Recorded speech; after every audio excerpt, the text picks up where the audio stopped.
schools in the 1840s, arguing that a democratic society needed a uniformly educated population. His vision transformed the country.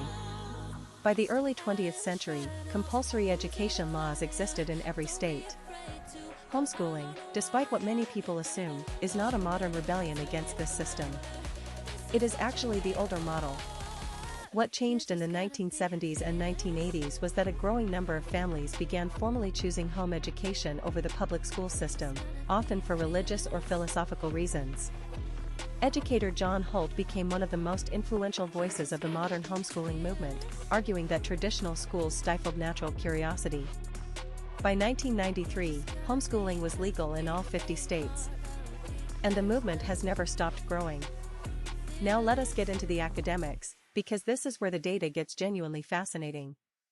Multiple large-scale studies have examined how homeschooled students perform compared to their traditionally schooled peers. A study published in the Journal of College Admission found that homeschooled students scored an average of 72 points higher on the SAT than the national average.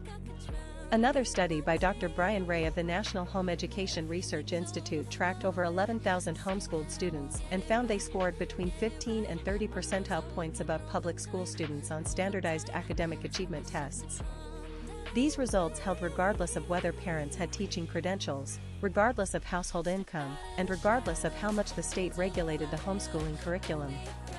But here's what nobody talks about: the gap is not explained by money. Wealthier families do tend to homeschool at higher rates, but when researchers controlled for socioeconomic status, the academic advantage of homeschooling largely remained.